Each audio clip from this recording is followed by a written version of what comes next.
Hello, John. Thank you for coming back to the channel. This, I believe, is episode 10 of this long series of how the world turns. Decimus. Decimus. It's like the gladiator, I'm Decimus something. So the 10th, like So Russell Crowe and the gladiator. I want to remind the audience in the description of this video and all the videos I do with John, there is a link to his website. So click the link and you'll be able to sign up for his periodical. You can also sign for an individual reading. We'll go into a little bit more detail later in this video about exactly what a reading is. He has more than 50 books that he's written. So please go to his website, click the link that's in the description, and sign up for his periodical. So John, again, thank you for coming to the channel and part 10 of How the World Part Turns. 10. Well, 2 weeks ago, it was around the time that I had released probably something that I'm going to do each year where I'll do a big release for the whole year of predictions. And that was like 52,000 words and about 18 articles. And what that'll do now is that now that that's out, now I can do the shorter, more frequent bundles of articles, and also what I'd probably do, anybody that joins up will to subscribe, I'll just for free give them that, because that's supposed to be something you go back to for the whole year. Because so I thought, well, I'll have that. It'll be for each year. I can do that. There's one like, here's what the main directions of the year, and then that allows me to open up to a lot of other different things other than what's going on in the world and Israel and then Ukraine and all of that. And then I'll open each one up with a kind of a fast-paced 800-word thing where I guess go bam, bam, bam, bam, bam on all those to just keep everybody up and apprised. So that's my New Year's plan for this year of 2024. I will probably do a slightly larger thing for the predictions for the election, which will be I probably would release that in October. So just to get that out of the way. Now, in a way, well, some major things that happened. There was kind of a scare the last few days when I think the thing that's happening now is that the war has gone into a new rhythm in Ukraine. It is now, since Avdiivka fell, that is the linchpin to the entire Ukrainian line in their eastern front.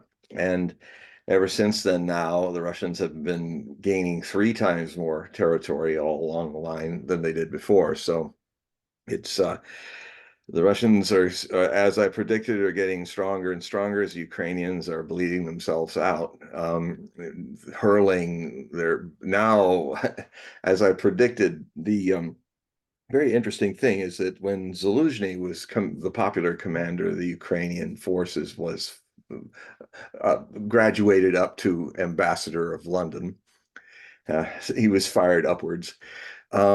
He was replaced by General Syrski, Alexander Syrski, and unfortunately, Alexandros in Greece means protector of men, but I would not call him that because he's called the butcher of Bakhmut, and Ukrainian soldiers call him that because he has this just one-dimensional thing. If he can't, he just keep hurling more and more people and think that it's going to be a breakthrough, and he's actually responsible for a lot of the bleeding out of the Ukrainian army. But Zelensky, the comic who's the president, they both have exactly the same belief system that unlike, I'm wondering when Syrski was when he was a cadet in the Soviet Union, when Ukraine was part of the Soviet Union in 1986.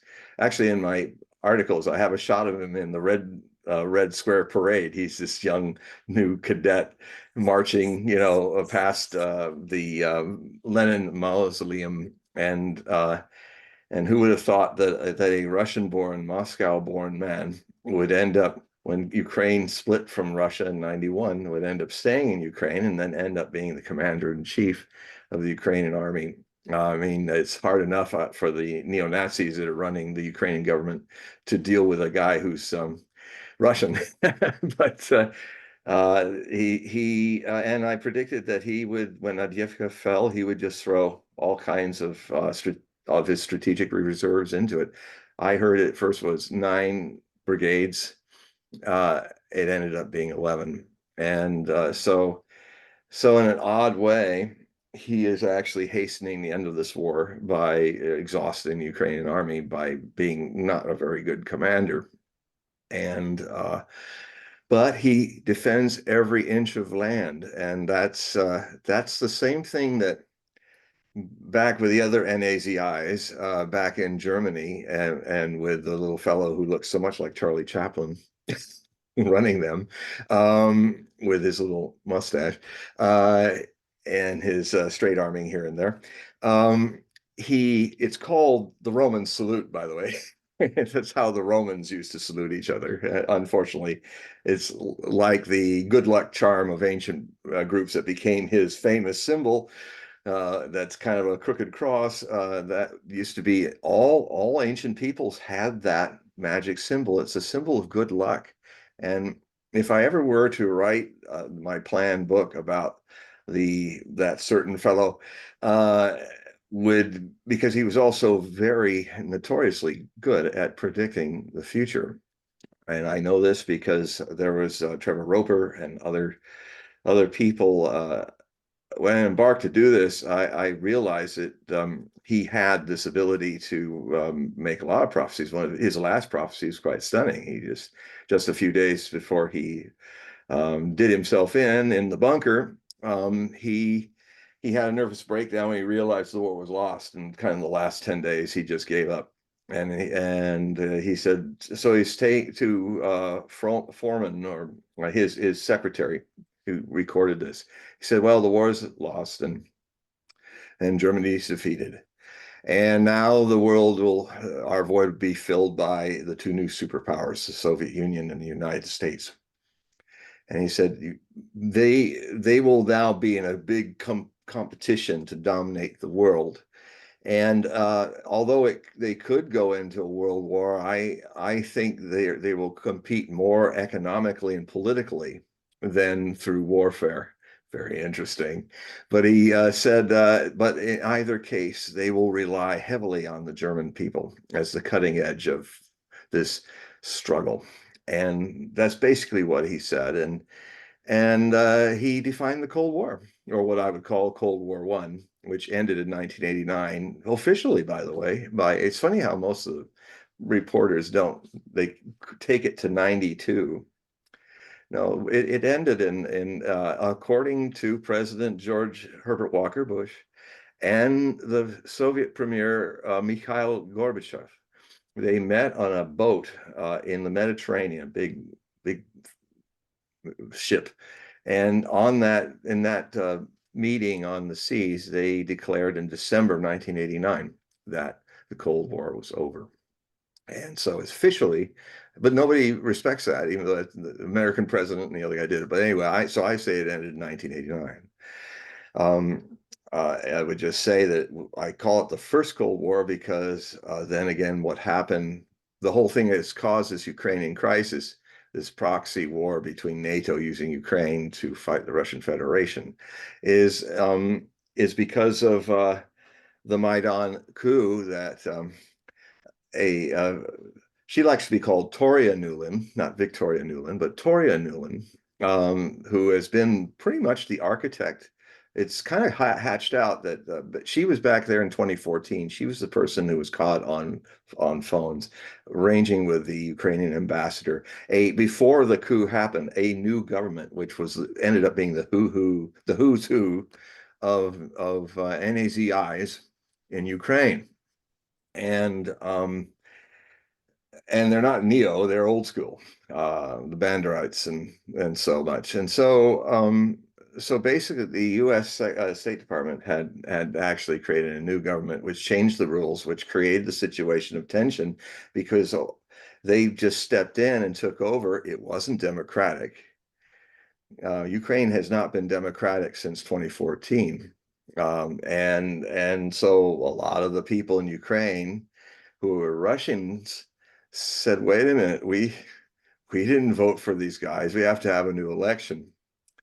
And they said, no, we're the new, the US just made that into the new government. And then and from that, they changed the rules on a lot of things. And when the first president was elected after that, it was all rigged.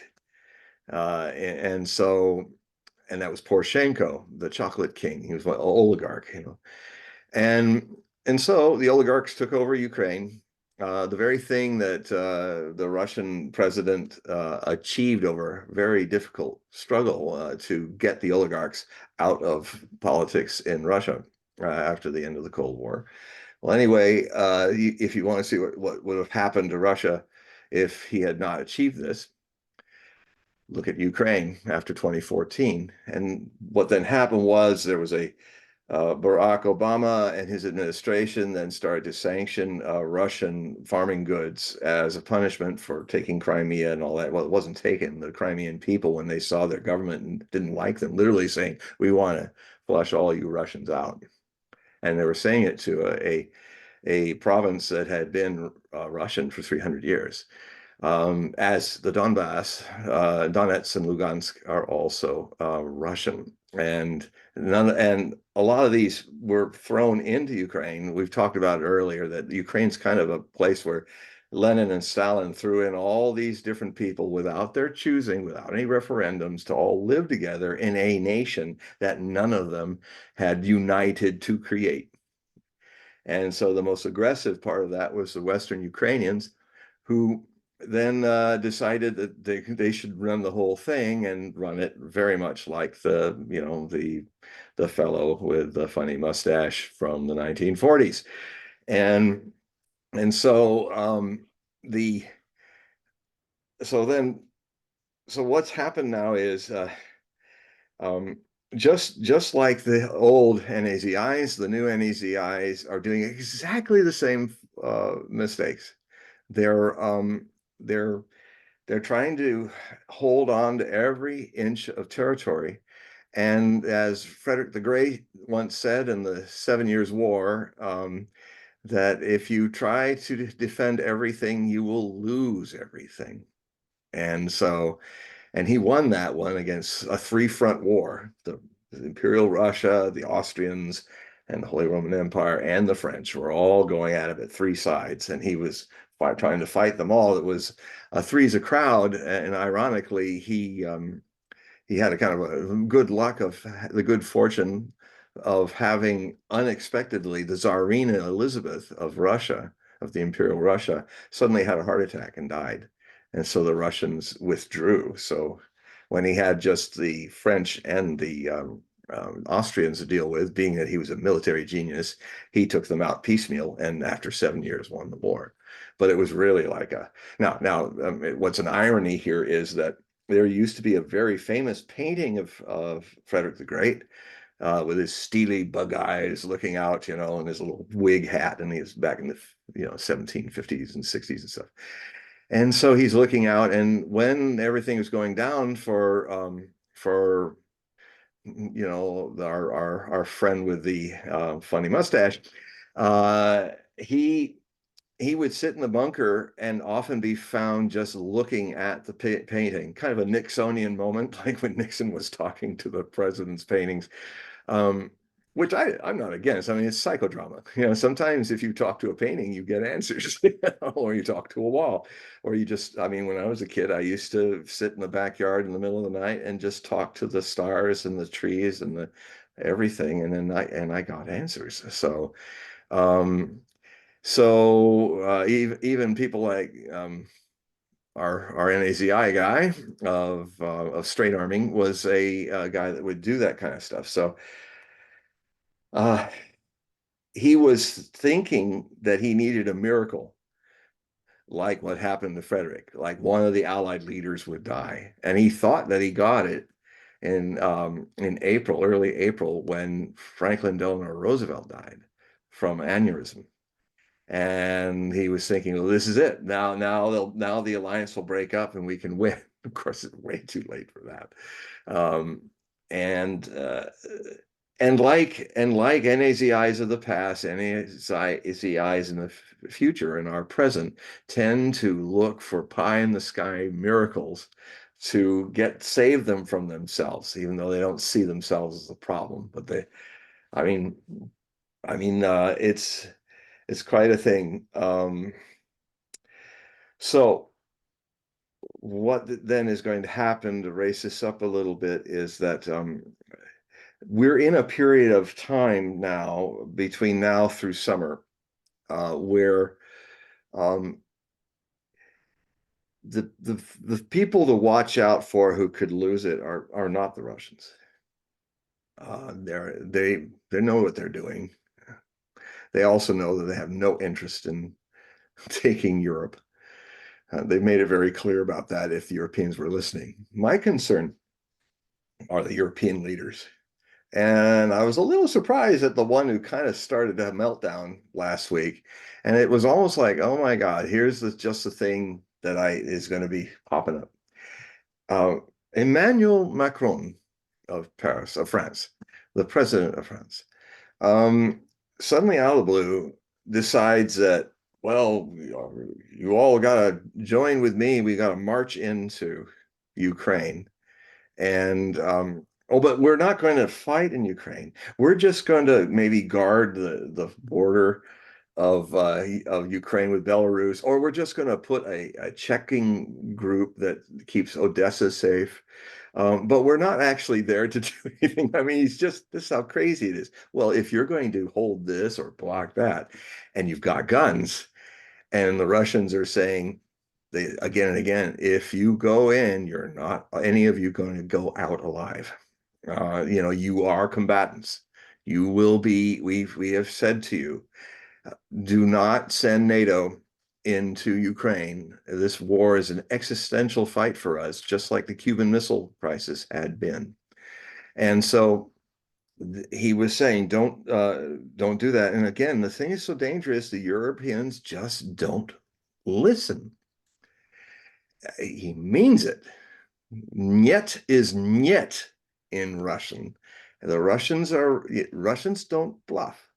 They tell you straight up what's going to go down, and then they do it. And the Europeans kept going, oh, okay, all right, all right. Oh, then they go in, they go, my God, what happened? He really did hit me back. And so Macron makes these statements. I'm thinking, oh man, is he really going to do this? But fortunately, he uh it caused a riot in the leadership. Everybody, no, no, no, we don't. Germans don't want to do it. The only people that wanted to join him were the little mice that roar, the three Baltic states, who are very itty bitty, not even 1 million people in some of them, and with an army that's probably the size of a regiment. Oh, we'll join your coalition. Yes, and like Kali, kind of rhymes with goddess Kali. Not a good name in a way. She's really a piece of mental work. She's openly often saying, "Oh, we can beat the Russians. Estonia, little Estonia, is going to get the big bear, and it would be comical if this person didn't really mean it. And so now the problem is the French military were already sitting on Macron and saying, look, we can't do that. I mean, at best, maybe we could send 12,000.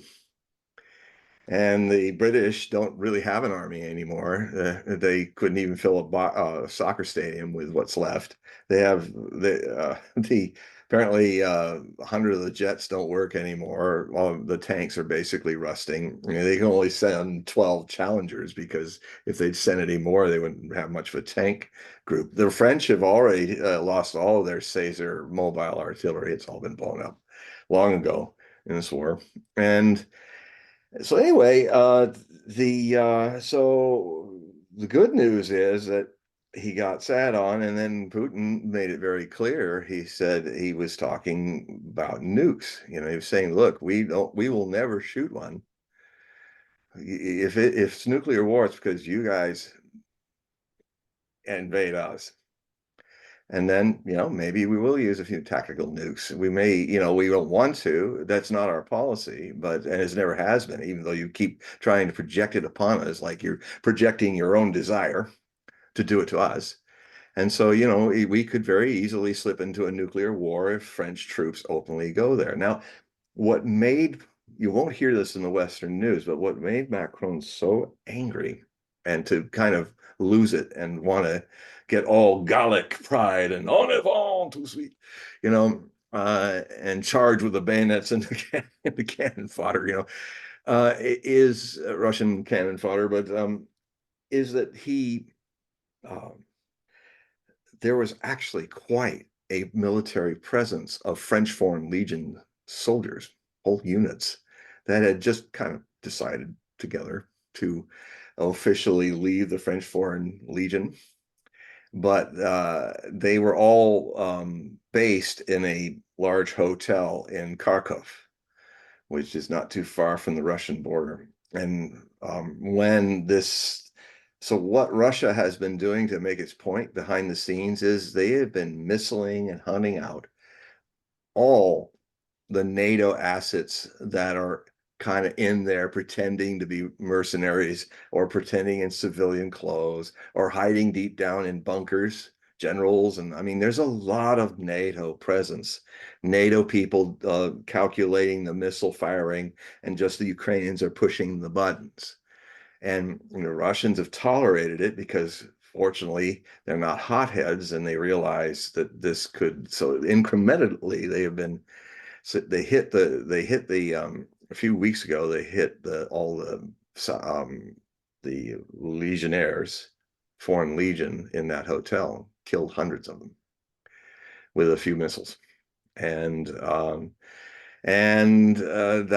really upset the French president because and then just yesterday or a day before, there was a huge decapitation of that could have killed at least 60 NATO officers in Odessa.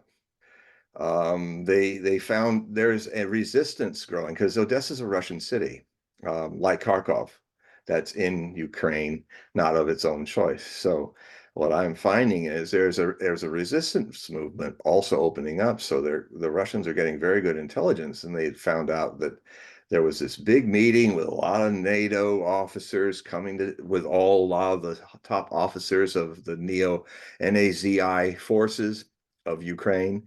Their generals, their sub commanders all came together because they're kind of trying to plan an invasion on the mouth of the Dnieper River. Another kind of media opportunity to look like they're doing something, but really not going to win the war and get a whole lot of their people killed. And so, and at that time, I think Zelensky was in Odessa with, I think it was Ursula von der Leyen, or it was some other person. Oh, it was either Tusk or I think it was Tusk. It was the Polish head of state, I believe. But anyway, big NATO person, and they were driving towards the place, and you could hear the boom boom as the missiles started taking it out around noon. It was Friday, I think, and so they immediately told those NATO leaders, you got to leave and get out of Odessa. And so they immediately left Ukraine, because if they had, unfortunately, the Russian intelligence is good enough, they probably knew they were there, and they didn't want them to be caught in what was about to happen as the meeting was forming. But basically, it decapitated most of the Nazi leaders, and it's huge. And um, so what that means is that the proxy is losing. The proxy that's been trained for 8 years to fight the civil war and then fight the Russians, the Ukrainian proxy is losing. And it looks like we're on schedule for some big events to happen between April and May, where I think this might actually start unraveling the whole line. I've always said, and I say it again, when it unravels, it will be dramatic. It will be sudden. And they're getting closer and closer to, it's just like an avalanche with a few pebbles. Oh, there's some movement here. And I wonder what's going, and then suddenly goes, woof. Well, that's what's going to happen. And when that happens, that's when the world's really in danger, not from the Russians, but from NATO. and the president because it's elections time and all. And so people in the NATO and United States leadership are panicking. And also some of them are getting fired. Some that I'm really glad to hear are getting fired, like Toria Newland, who is the architect of the second Cold War. She's the one that helped it happen. But she was not retired. She was fired because she was doing crazy stuff. In fact, this whole other thing that's happened over the weekend, just during the Russian elections, to try to distract the Russians and the world from the fact that Vladimir Putin was going to win a landslide. It takes no Nostradamus to predict. I've been watching the Russian news, and there are four parties, by the way, beyond our little two-party system. They all were running. There's even the Communist Party, even though it's just 20% now. And Putin won by 87%, which is quite. And by the way, I even was watching it. The 50,000 polling places across 11 time zones in Russia, all of them have videos watching the entire progress of how people count votes. It's all in paper, folks. None of this, none of these magic computers that have no paper trail. It's all the basic. You come into the poll. They take 3 days to do it. Everybody picks, puts it in the box, and goes home like we used to do. The Russians have one, and there were 700 watchers. They were from 100 countries. They had something like over 700 people who were across the place, and some of them were interviewed. There's like a whole army of people from out Africa, all other places. You're not in the West so much, although some of them are some of my sources. They were actually volunteers, some of the journalists, to be there. And Russia, it's amazing to watch a Russian election. It reminds me of the way we used to do elections when I was a boy. It's a while back. I was born in 1955. So, I mean, I remember when how it worked, and I've also watched how it's been destroyed. So it really gets me when people say, "Oh, they're democracy." So look in the mirror, Mr. and Mrs. America. Look what's going on around you. You're not a democracy anymore. You are becoming a fascist state. And that's really sad because the first way that it comes is when you lose your fourth estate. There are three basic estates in the Constitution. There is the executive branch. There is the U.S. Congress with its two wings. The House is populist. It's supposed to be because it's representing by population. The Senate is a counterbalance, and it does the work slower. It's not so easy to pass through them because every state has two, are equally, whether they're Rhode Island or California, have only two senators. But so the population, the mob mind can say what it wants in the Congress, in the House of Representatives. But then it has to pass through a very good check and balance. So those are the first two estates. The third estate is the Supreme Court and the justice system, who continue to make sure that the Constitution is followed through precedent, not through other ways. It's for people who want a really efficient democracy, it's got another name: fascism. Fascist states are very efficient because our founding fathers and mothers, Abigail Adams, um, were were people who understood that it has to be messy because democracy is messy. It's just like what Elon Musk is doing with X. It's quite a wonderful thing. It's of all the major um, um, public accesses that have been overtaken by privatization, like Facebook, like Google, and so on and so forth. And also X for a long time when it was Twitter was really bad. Well, he's opened it up. And yes, if you're just kind of open-ended looking at X, what's going on, you're going to run into all kinds of things that make you cringe, like people fighting and I don't know, people falling down in stupid ways and and all that. But I keep it wide open because that's how after an hour or two of watching it, I catch things and then I can Mhm. go. But it's wide open, and it's yeah. Let me just interject, John. So I totally agree with you on this whole branch of government. And the way I see it, and I've done a couple videos about this. I've been playing some videos and critiques on Neil Ferguson. All right, Mm, and he's been doing some lectures about constitutionalism and rule of law and the judicial branch, and so I've been watching that kind of thing. And I've been also watching some videos, uh, uh, some rabbis talking about current events. mm. And what is interesting, it seems like, Neil Ferguson, which is a Scott guy, Yeah, yeah. Scottish guy, I used to read and him. some, He used to be a source of yeah, mine. yeah. I think he's a great historian. He's like, he straddles that economic and historian, both genres. I So think he's he's a mellowed. great. He was kind of. I think he worked for Oh, Newsweek. Yeah, and when he was with Newsweek, he was kind of. I often would go to him to kind of get the crazy right wing version of things. well, I mean, he's he definitely With a British historian. flair. Yeah, well, Scottish, yeah, Yeah, Scottish, yeah, but he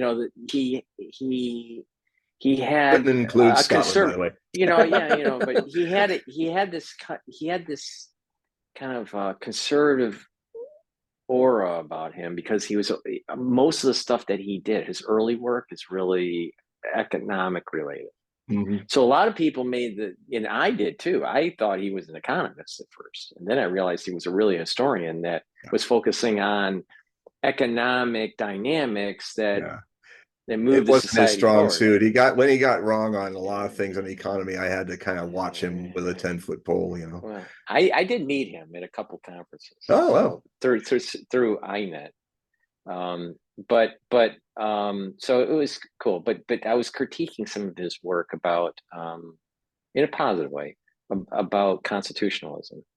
So when you're bringing up these branches of government, how I see it, I see it more like a physicist in a way, Mm, where the branches of government different branches of government have different frequencies, mm, and the frequency and the magnitude of that wave. All right. So there's this, wavelength and a frequency, right? So the Senate, they're in office for 6 years unless something happens, right? So they have a different frequency than, let's say, the Supreme Court, which is lifelong. yeah. All right. Or the executive branch, the White House, where it's 4 years, Mhm. or the House of Representatives, which is 2 years, right? Years.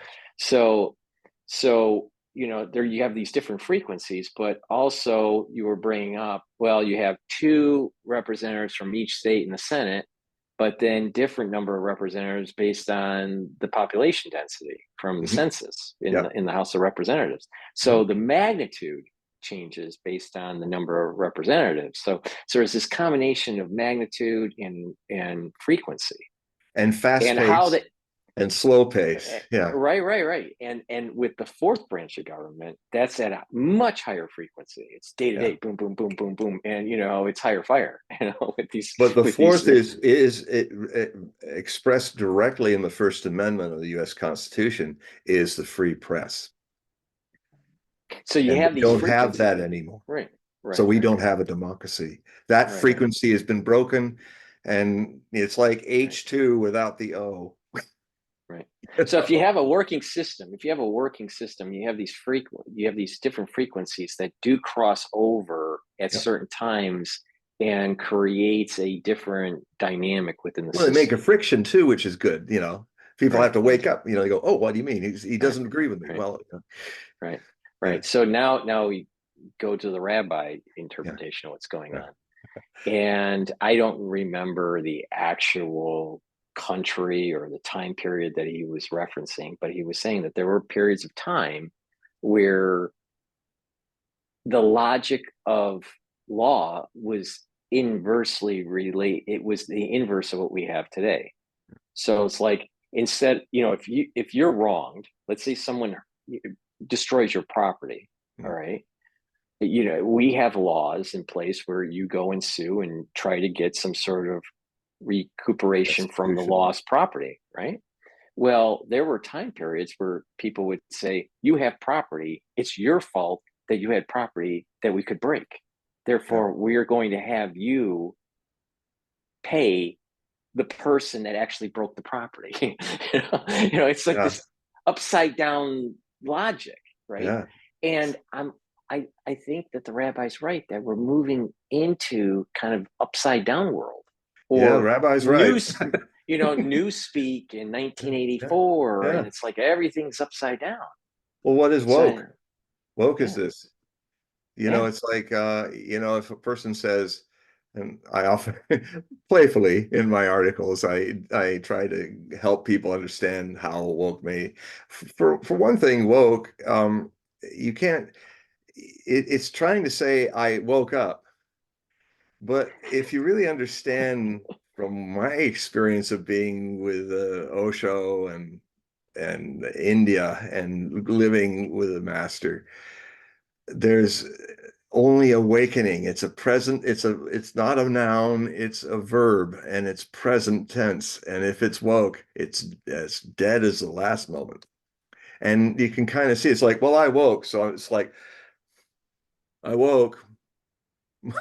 It's like, well, okay, I don't know, pretty dead right now, but it's like, so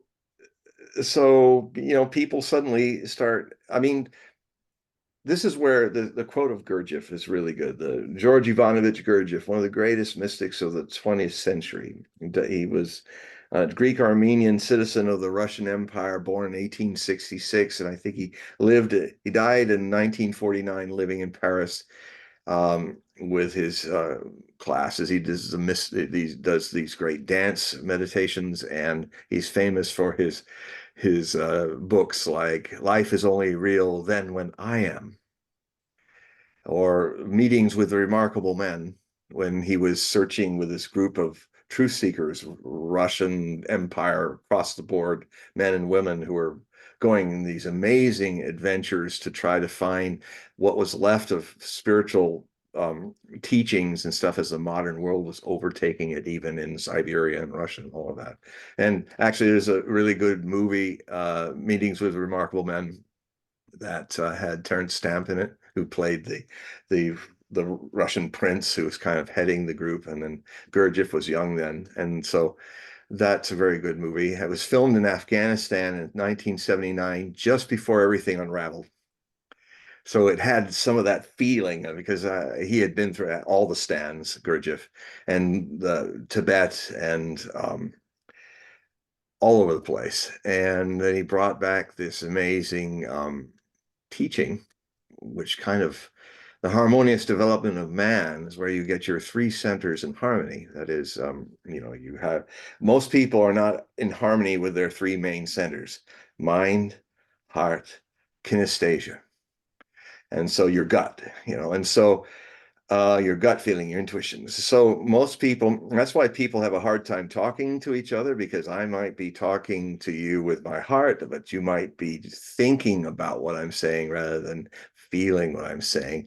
And then the gut is out to lunch somewhere else. Or you got your gut going with your mind and you think you got a good idea, but you're not hearing the emotional impact of the consequences that the person is saying in the communication. So the whole idea was to bring attention to your life, moment to moment. And it was odd because the moment I was initiated in 1980 from Osho in India, Bhagwan Sri Rajneesh, and I became a disciple, I felt compelled the next morning to go to the five-star hotel next to the ashram and go to the bookstore, and I was told to buy Meetings with Remarkable Men. And I really didn't know why, but I would follow my intuition as I do as a medium. And I realized, so I started reading Gurdjieff, and all the time that I was reading him, because the reason is that Gurdjieff and Osho the way they express the same truth is diametrically opposite. Gurdjieff was about the work that you And he wouldn't be open to a whole multitude of disciples. His way was to not waste time with people or just, you know, the one in a million that's going to get it. So let the rest of the million go, because he just doesn't have time. He's going to work on a handful of people, because it's a very important thing in consciousness that as I've uttered before in these shows, that consciousness is a quality that counterbalances the mob mind of the minions, the unconscious mobs. And so, you know, I've been saying how, especially now in this period of time, it's very ripe for this thing to happen. That we need another 200 people who are um, harmoniously developed, you know, where their mind, their heart, and their kinesthesia are all working as one.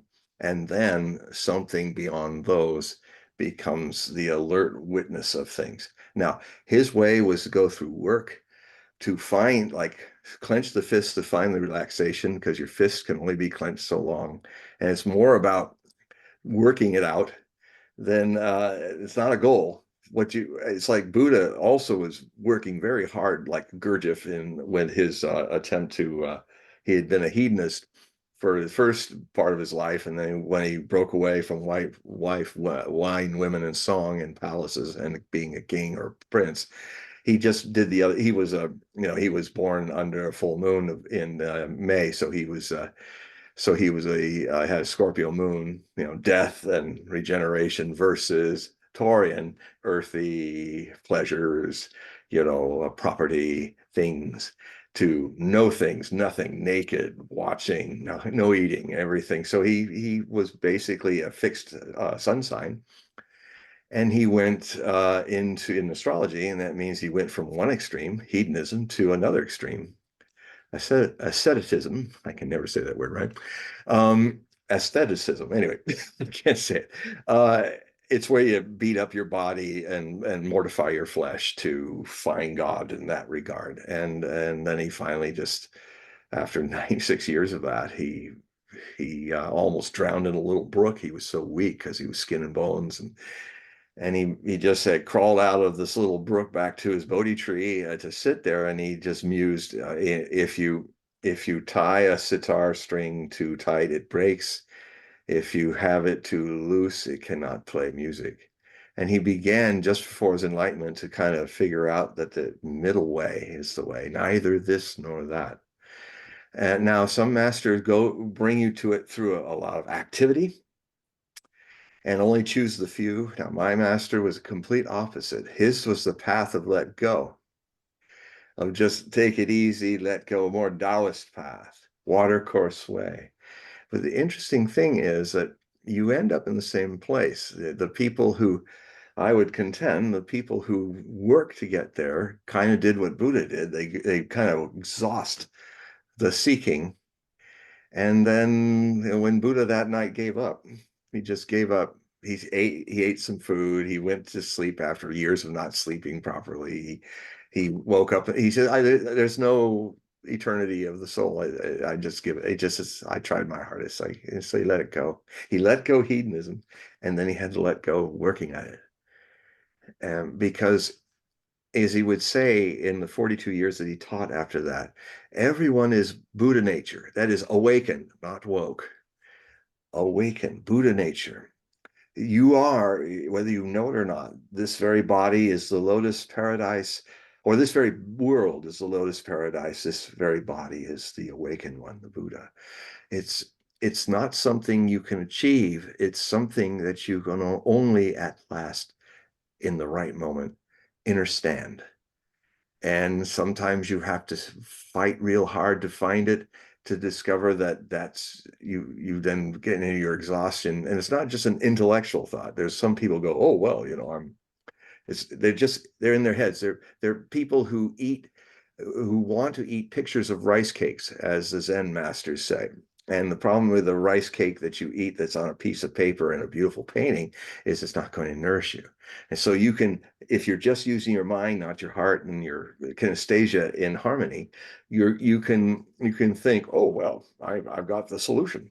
I must already be a Buddha, and therefore I need to stop working at it. If it's intellectual, if it's the picture, not the reality, but a picture of it, you're as far off from it as even worse. And so many people, as Ramakrishna used to say, so many people with thinking, with getting intellectual about the spiritual pursuit, with being enamored with occult mysteries and practices. He says many of them are on the roadside, on the pathless path. And anybody who spent many lives trying to chase after the Buddha will never will be predisposed not to look in, but to think the Buddha is over the horizon, or that somebody out there is going to give it to them. And in odd ways, sometimes you do have to go somewhere unusual. I had to go to India. So it's not a it's not a binary thing. Well, oh, it's wrong to seek. Osho sought immensely, and he had kind of a similar thing to Buddha. He just at one point he just stopped. He said, it's not there. He had the same thing, and then he went to bed, and then suddenly this vast thing happened to him that he had to run out of his room. It was on the 21st of March, 1953, when he was 21, and he had to get out under the sky, otherwise he would be killed by having this immense energy inside this room and where he was sleeping. And so he went. I think it was in Jabalpur at the time, and he went which is a central location in India as a city. He went out into a city park, and he noticed that the mulshi tree, is a beautiful kind of shady tree, was glowing with a special aura, and he sat under it. And then he said, as I can understand what he was saying, he said, suddenly everything descended. He was like he could see the light of the sap. He could see the life in the trees. It was, and then as he sat, the whole thing settled and descended in some vast, eternal, in the present grace. And I mean, a similar thing happened to Gurdjieff in the middle of nowhere, somewhere in the stands, somewhere in Central Asia. His issue was he was a very powerful hypnotist, probably one of the most powerful in history. I mean, even Mesmer couldn't be like him. And I really Gurdjieff has this weird way of, if you read him, he's got such a strange delivery, and it's for effect. If you read like Beelzebub's Tales to His Grandson, which is one of his main books, you have to remain attentive. You have to read it and remain attentive. But it's like what often would happen is, after I finish a process, I would kind of collapse in my bed, and then it really would be happening. It's like it exhausts the mind for me. And so to create a let go. And so, I mean, Osho created a lot of meditation techniques, which I, offer to anyone who does a reading with me. They're usually about 90 minutes or more. It depends. I do it at the end of my day, so it can go as long as it needs to go, or as short as it needs to go. And so, but sometimes a lot of the people are interested and I talk about these techniques and how Osho was trying to create a harmony between the let go and the effort. And his way would be these meditations that are 1 hour with 4 parts usually, and where you have active parts that get less active and less active, and kind of create a space for you to throw out all the ambitions and all the dust of the day. And then when the final 15-minute part happens, it's the part that most people start with in the West, the mindfulness people, where they say, oh, just sit there and watch your breath. People of the 21st century can't do that. That's not at least how you start. Because any of you are listening who've done mindfulness and all of that, if you're honest with yourself, most of you left it because you tried hard to be quiet. You tried hard to be mindful, and you succeeded. You're full of mind. Meditation is no mind, fullness. It is, to give it a name, it's the absence of mind, something that's deeper than the mind. The mind is something, look, did you have a mind before you had a brain? I mean, when you were born? It's kind of a question that When if you really look back of all the things that you think define yourself as a person, a persona, in your process of being conditioned into being in life and living in a world of dialectics and comparison and a linear life from here to there, you forget the vertical that you were born with, that is forever deepening and forever rising. That's why it has that quality of verticality. And what happens is um, you lose memory of the Buddha. You come in as a child, the innocence of Buddhahood, but not knowing what it is. So it's easy to miss because it is so ordinary.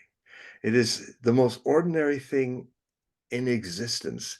And because it's so here now, always, that's so this very body, folks, this very place, and they go, what? No, not New York City. No, that can't be it. Not Seattle, not this, not Bombay. It's all noisy and people are fighting. It's dirty and smelly. But no, it's like, yeah, no, it's this. Um, and so the mind, it's so against the way we're programmed over many lives because you got to do something. You've got to, even Buddha, even people in India, have got to do your yoga. You've got to do this. You've got to do that. And in a way, it has a function. This fight with the world of appearances, trying to use it to find something that's beyond the world of appearances. If you do it totally, you might discover in the process that it's the ultimate disappointment. And that's good because you cannot become something you already are. So then the work changes. Then it's more like, okay, you take up the hypothesis. All right, I don't feel like I'm a Buddha. I feel like an idiot. In the true sense of the word, one who is idios, one who is under the illusion of being separate from the whole existence. As an ego, as a person, persona means mask. That's a mask over your innocent Buddha that you were born as. And then what happens, this awakening, this innocent awakenedness, you have the people by the time that they've made your body by making love and being your parents and all that, they have also, like your teachers, like your priests and politicians and pedagogues and parents, they've all lost the thread. They've lost the memory because education is not yet in this planet drawing out, as the word means, it's not drawing out your Buddha. It's putting in an ego. And there's nothing right or wrong with the ego. You need an ego. You will be using this brain. You will have a heart that you didn't have before you're born, kinesthesia. You will have to eat. You will have to interact with others in a transitory visiting of a world of separateness and change. But what balances all of that out would be in a more enlightened society would make sure that, yes, you learn the ways of the world, but you don't become the ways of the world. And how do you do that? When you're that tender, innocent person, just come into the world of Buddha, they will help you remember that that's really the counterbalance to everything they're going to teach you. And, and and that's and then you find a balance between, so you use your ego. You can't drop an ego. You can't drop your mind. If you did, it'd be go splat on the floor and you wouldn't be able to do anything. So it is, but you can understand identity. You can understand how you've been made to identify with things. Like if I'm getting into my car, I'm the driver of my car. It doesn't function without me being aware and driving it. But so it's like, okay, you've come into this body as a child. They're going to talk about the driver of the child, the light, the lux eterna of the child. That is spontaneous intelligence. It will use the skills that you have, and you'll learn not to get frightened and I mean, there won't be people kind of forcing you to compete or be anguished or all that because in that kind of society, if your teachers have not lost their Buddha, they're not going to turn you into a neurotic person. They're going to help you at least not to become one, and you'll have a much better chance in this life, because everything is out oriented. Everything is find it over there, rather than the fact that you have the whole treasure already.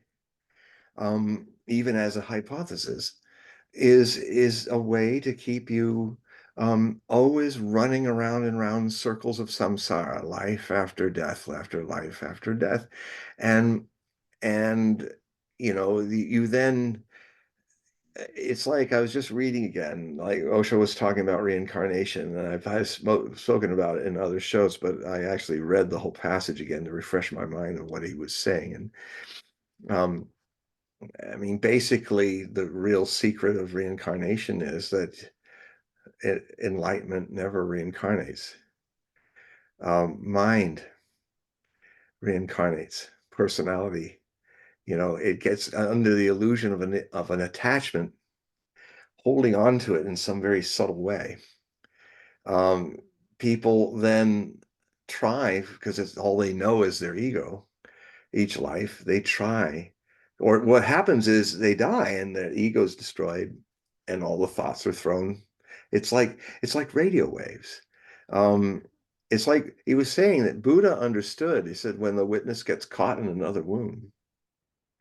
That's what Osho was saying. And when Buddha lived in 500 BC, he didn't have proof of. He was trying to describe something that didn't exist in people's understanding so long ago, and 25 centuries ago. It's like radio waves, light waves, and radio waves. It's like they're all around us. In fact, it's one of the things that's making everybody a little crazy, because there's too many people living unconsciously. So it's like too many radios are all yelling at once in the psychosphere. The psychic sphere, I call it. I've changed the name, a new Hogism. I call it the psychic sphere, that we're turning into a psycho sphere, a psychotic sphere. Well, And Pete, I don't know if you've noticed that people are complaining that they're starting to get some physiological changes. Mhm. Either heart rate is changing, or headaches, or Experiment. right. The thing is that, yeah, well, we have to be careful with Yeah, I how we won't, but phrase this. I'll call it Voldemort. Going for, yeah, so, but there is this concern that individuals are actually having physiological effects with certain types of frequencies Oh, absolutely. around them that are new. Yeah, Let's just yeah. put it that way. Neo, I will Well, call them neo frequencies. neo You frequencies, know? or frequencies that would happen in a microwave if you lived inside one, or if you were too close to an atomic blast. But now it's your power meter, and the there's it's interesting because there's three points of kind of what I call this. Back in 1985, in 1987, that is, or 88, was when we cleared 5 billion people. And my contacts in Native American and shamanistic groups and stuff made me aware of this thing that was creating a larger energy in the world, like 30% more energy for everybody around that time. Because on the good side of it is, because there's always a good and bad side, a positive and negative. The good side is that because there were so many people, we crossed the line at 5 billion people in 1988, that there was a positive to that, that it was somehow stirring the kundalini of the human collective. Um, but the downside is that that means you have to stop being a mob and be a quality of consciousness, or enough people. And it doesn't need a lot, just maybe 200 more than are regularly enlightened, but it needs a little more to counterbalance this explosion of population, which has exploded more thinking that's unconscious, more hurling of thoughts and emotions that's unconscious into that, as Robert Monroe of the Astral Body OBE stuff used to do. He used to pass through it, called it the mind band, the end band. And he used to say when I passed through it, it was like I was passing through all the radio stations, all the AM radio stations, let's be worse than the FM, all those radio stations, all yelling and screaming, going da da da da da at once. And and then he passed through it and it'd be over. But so I used to work as part of his gateway, one of the 50,000 that he was working with back before I was with OSHA. It helped me immensely to make the step to OSHA, because he would use these beautiful 32 track earphones with tapes in those days. You put the earphones on, you lay and you watch your breath, and he was a music mixer guy, and he was a genius. And he got these, what he did is created a theta state in your brain through this thing. And actually it was helpful because you can actually do this very easily once you've gone through the process of these kind of more active meditations that then get you to the place where you don't need headphones. You just are there. It is very natural to be in the theta state. Again, it is a non-doing phenomenon that changes everything. It's nothing. Non-doing attracts mysteriously great activity and creation. I think it's the very nature of existence. This is why we have this beautiful Leela, this play of universe and planets rising and falling, having nuclear wars and being born again and all of this. There is a strange magnetic attraction of a point of consciousness that is not judging, not doing, not even being. It doesn't exist. It's free even of that. So it's also free of not existing either. It's something in between, the this or that, the up or the down. And in a strange way, and the way to be in that is you don't, there's nothing to do. There's nothing to achieve. You're just there. And in a quality of that, they bring that into your active life, walking in Zen, sitting in Zen, doing things. I'm speaking from my own experience, is that you suddenly things happen. You have not chose them. You're not, I'm going to do this, but you become a different magnetic pull to creativity.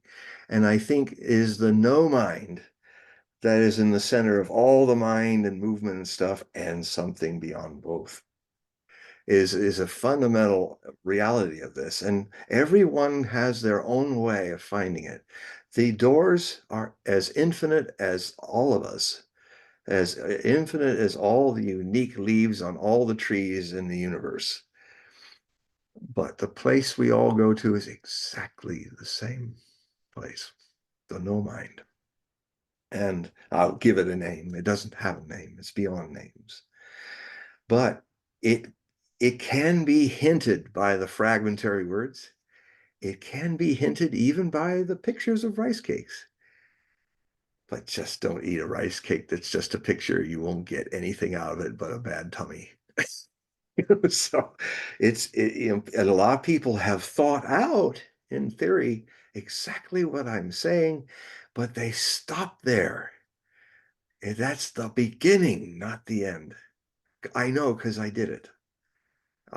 For a while. I had figured out everything. I did this thing where I was coming very close. This is before I went to India, and it had kind of the fall of the magician. Which is, if you survive it, it's a good thing because it's a nervous, not a nervous breakdown, but a nervous breakthrough. But it's very nervous. I I was getting very excited because I had these 10 main things that I was theorizing. It was very philosophical, and I had written them all down. When I had finally written the last one, I was sitting at the table, and I suddenly felt the world was frozen, and I felt that I was deader than dead can be. Even a dead body couldn't be that dead and empty and forlorn. And I fell off my chair. And since it was the late 70s and we had long shag carpets, I always heard that people, when they go crazy, chew carpet. I said, well, I'm going to chew carpet. So I was chewing the carpet and crying. I was alone, so nobody could be freaked out. So I was lucky. I didn't get put in a straitjacket and all, but I just for 30 minutes just chewed the carpet. and and uh and then I calmed down, and then I realized I've gone as far as I can on my own. I did my best. I need help, but not a psychiatrist who will just keep me in try to make me normally mad. Like that's all psychiatry can do. It cannot bring you enlightenment. But I mean, the ideas of psychiatry actually in India are very ancient, and the West had just kind of come around to the ideas, but it's a part in the way. It's not the beginning and the ending of it. So, I mean, a lot of people in my movement, and including myself, did a lot of great therapy groups and bounce off the walls and therapy and it also, I noticed that a lot of my community became addicted to therapy. They were stuck in the picture that you can, if you see all this shit that you have inside, you gotta keep working on your stuff. First off, with a little deeper understanding, with more relaxed perception, wider. Why do I call it mine? Why is this stuff that I call stuff mine? When did I, when in the process of being a child who didn't have any judgments about stuff or my stuff or your stuff, they were just going, "Good," everything's fine, or crying or something, but real, authentic. If you then start watching yourself and you start thinking, almost everything that I think I am is something that somebody told me I was. My empty page, my tabula rasa, as yours and everyone else's, came into the world empty. And rather than build something around that of the world and it's making its mark, but not on the tabula rasa, let this tabula rasa develop in its own time, its emptiness, its fullness of emptiness, its skyness, so that clouds can play in it, rather than turn it into a sky that thinks it's only made of clouds. And it yearns for the beautiful wispy clouds and the white puffy clouds and the beautiful sunrise and sunset clouds. It's afraid of the hurricane clouds and the typhoon clouds and the lightning storms. But in all this cloud stuff, it's forgotten that in everything that emerges in the sky disappears into the sky, and the sky is never touched by any of it. So that is not taught as a guidance, a hypothesis for each child to follow. And because of that, the things that were given to be used, we are also taught to identify with them. For instance, I was in my car a few minutes ago. I'm aware as a sole driver that the car is not me. But if you go through the process of conditioning, you cannot escape it. That you will come to some idea that's not your own, but you think it's your own. And you'll fight people and die for it, even though it's this flag or that flag. You'll go to war, or for this Jesus, or for that Buddha, or for that Islam, and you will go and kill each other in thousands of wars. And none of this was yours when you were born in all of your lives. None of it. In all of your future lives too. None of it. You are not these things. They were supposed to be things that you use in a dialectic visit to this temporarily to this planet. Uh, it's atmosphere. You got to learn how to breathe it, but you don't think you're the atmosphere. You're not the planet. You're not the earth. You are somebody going through this. But you're trained to think of yourself as an identity, an idiot, and you will become an idiot. The whole human race is a bunch of walking, talking idiots. Gurdjieff used to use that analogy all the time in a very respectful way. He would say, "Oh, you idiots," his Gurdjieff disciples, "okay, you idiots are going to dig a hole and you idiots are going to cook the dinner tonight." And but they knew, if you really think of yourself as an idiot in the right way, and that is, the hypothesis is everything I'm doing, I'm under the illusion of being separate from the whole cosmos. So then you start to become aware of how you've started to own feelings that if people push that button, you are either happy robotically, or if they push this button over here, you feel your guts have been opened by somebody's terrible statement about you. How could you say this about me? You hurt my feelings. But there'll come a moment if you start living more and more intensely because you're watching and seeking, because you will be more alive. You will feel things more. You'll be more alive, so you'll hurt more because you're no longer trying to hide yourself from the hurts or the happinesses and how they're fading, as well as the hurt will also fade because they're transitory. Then the question goes deeper. What is watching this stuff pass by? What is watching this body grow old? What is watching everything changing? It's always there and it never changes. What is it? Who is in? Or as Raman Maharishi, one of the great sages of India, and died in 1950, he started at 18 years old to ask, but not as a question, but as a presence. Soon he dropped the question. It's the most profound question. It's the only question that is really needed to be answered, because in it all everything is answered. Who am I? Who is walking? Who is talking on Paul's show? Who is watching me talking on Paul's show? Who am I? Who is eating? Who is crying? Who is loving? Who is hating? Who is watching a mountain turn ivory in this higher angled sun of the early spring? That's in my area of the world, Pacific Northwest. And all the mountain snows are now looking ivory, like somebody has poured ivory coat of ivory over them, a bit of a yellowish, beautiful richness. And then I remember, who can see beauty? I go in. Well, Raman Maharishi, he at 18, he became he negated all the things that the society, oh, you're this, you're a man, you're a woman, you're an American, this makes you happy, this makes you sad. And then eventually what happens is you come to a point where it's like what Buddha used to say, you're peeling the onion layer by layer of any problem.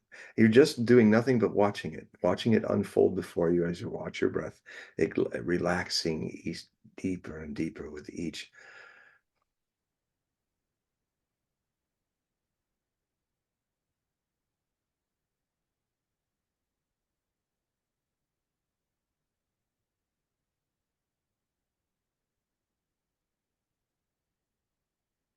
And then you allow it to, the layers of the onion of feeling hurt by someone who you expected to love you and not say that. You just watch the layers, and the layers are memories. The most recent memory, the person stinging you so horribly and feeling so hurt and judged. Okay, those, just let them be there. And then they fall away on their own accord. And then you got deeper layers and deeper. And if you just stay with it, you'll go back to the moment when you owned it. Ego requires property. And the kind of property that ego owns is ideas, thoughts, judgments. And then the mortgage is identity. You're taught to hold on to things, good and bad, rather than just move through them as a consciousness. I am not my car. But if society trains you the way they want to in their own unconscious motivations, between the age 7 to 14, either at 7 or at puberty, you're going to suddenly find big changes happen where you forgot the soul driver. You put him over there, and you've been taught that you are the car and no one's driving it. You are the car drives itself. And that a car without a driver thinking it's driving itself, well, just turn on the ignition, get out of your car, let it start rolling and see what happens. It's history, baby. It's history. This is the main theme of history. It's like great empires. They're like a bunch of cars that were just let loose, and they'll go. Sometimes they're lucky and they conquer this and that, and other times they run into the Goths who are coming over the border like people are coming over our borders in exactly the same way, and the empire falls. The car crashes. The collective traffic jam crashes. Collective traffic jams of people pretending to be cars are how we start our wars, our crusades, our witch hunts. You know, where this is our sorrow when our baseball team or football team loses. All the cars crash. Boo hoo, we lost. That's more not so dangerous. But if you think you're Ukrainian, and if you think you are the pure uber Ukrainian, and the other Ukrainians need to be taken out of your country, then you go into wars. If you think you're NATO, and you think you're a defensive organization, you even say it, it's in your charter. But if you're encroaching across Europe when you promise not to the Russian people, who, as a body of people, seem to have a more collective connection to the soul than a lot of us. It's an interesting. Don't believe me. Don't believe or disbelieve anything I'm saying. If you believe it, you're lost to it. You stopped. So even if you say, "Yep, John Hogue's got it all together," you stopped. And it's equal to, "Oh, he's crazy. He's a madman." It's, you stop. I don't believe him. I do believe him. Belief is the worst thing that has happened to the human race as a conditioning. Because what is belief? If you meditate on it, well, how do you believe? You just watch the process. How do you become identified as an American or a Jew or as a Christian or something? It's you somehow in the kind of the need as a child to be loved by all these big giants you've discovered yourself born amongst.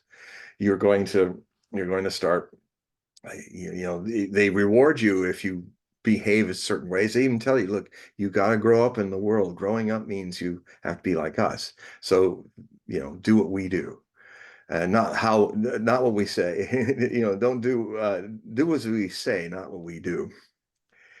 And then you learn how to be a liar. You learn how to be a manipulator. You have to, because it can save your life as a child. If you're not, our survival mechanisms have their part in the world. Actually, just like war has its part in our world, just like peace, two sides of the same coin. Now, there comes a point when your survival mechanism screws up your life after it's worked to keep you from not being thrown out in the streets when you were a kid, because you compromised all your intelligence to be, I'll go to church. I don't know what that is. It doesn't feel right, but or you'll say innocent things that get you thrown in the bedroom without dinner. Innocent intelligence. Go to your room. Uh, those are the moments when a Buddha is suppressed. Go to your room. And so children are smart enough that they want to survive, so they're told it's called love if you submit and fear God like you fear your father and mother, and then you end up, and it's not their fault. This is one of the biggest cosmic jokes about it. You line up all the criminals of history and all the people who were either murdered by them or followed them. You you can't be responsible. No one in this world has ever been responsible for all its crimes and mayhem, because you have to be conscious to be responsible. I mean, it's like when they say, "Oh, well, he was drunk, or he was unconscious, or he went crazy, and so we'll help him, but we won't punish him because he wasn't himself." Well, none of us are ourselves. None of us. We're somebody else's idea of ourselves. And then it's put in collective ways, like ourselves are all collectively the American, or we're all Zionists, and we this is our land. These people, because we're exceptional, because we're higher than everybody else. I mean, like those guys in Germany, we're higher. And the guy with a funny mustache. Oh, but we'll take some of his habits, but we won't look in the mirror that the man with the funny mustache is showing us Zionists right now. And what we're doing to the Palestinians and was done to us. Now we're doing it to them. Um, this is the funny way identity plays us. Not we're not playing with it. It plays us, and you can only the way out of it is to rediscover that thing that you have lost, that Buddha that was born in a baby's body, into a world that if it could remember what it was like, they would certainly not do the harm they do in the name of drawing out. Education is actually a coding over of an ego, of an identity. Identity is from the same root as idiot. So you are made an idiot, and your life is idiotic. Your world is idiotic. It's doing all kinds of idiotic things in your name. And so these things, it takes guts. It takes guts to be a truth seeker, a spiritual seeker. It takes guts. You will never find a coward who treads this path, but you'll never find a courageous person who has not confronted their coward first, because it's the same energy. You will never find someone who truly loves until you understand how much you hate. And all the dichotomies are that way. I mean, we've said before in the show that, Deva in Sanskrit and devil, divine is Deva, devils, Satan, are the same energy. One is gross, one is coal trying to become a diamond. So they have a dance to play in this play of existence, cosmos. But so if people can come back to the source and live in the present with that source, it definitely changes your life, makes it more. You may still get afraid. Something in you will feel fear. Something of you will feel romantic love or whatever, but you will feel there's something deeper that will move through those things totally, but not of them. It is beginning to become clear to me after a long search that there's nothing to do to solve it, but understand what was lost. Can never be lost. It can just be distracted by being out, out, out. And you then live in the outward world as a Buddha in the marketplace, totally more lusty with life and living it and vivid, but not of it. Things actually become more close to you when you let them go, if they're true. And the stuff that isn't true, it falls away, and it's good. It clears the situation. The dust on your mirror that witnesses everything in your life. This is like a metaphor for consciousness.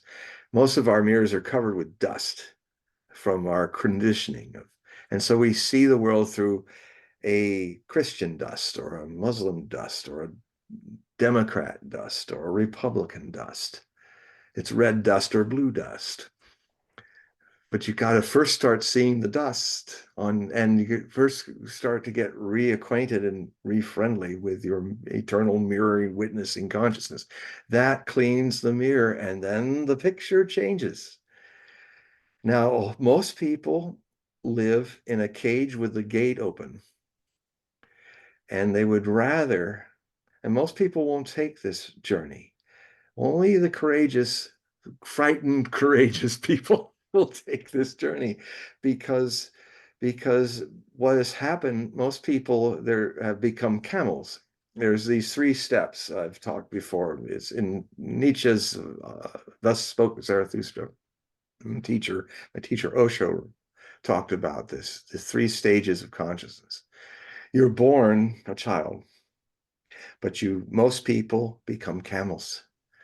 They're beasts of burden, burdened by the conditioning of ego. They've completely bought into it, believe it, are scared to question it because they're so afraid of the unknown that they'd rather live in a prison that they're familiar with and is a kind of surrendered to, given themselves up to, like a certain path of life, living a certain way.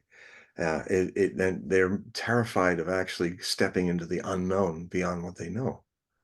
And therefore, most people live kind of a manageable misery. Um, and so that's the camel.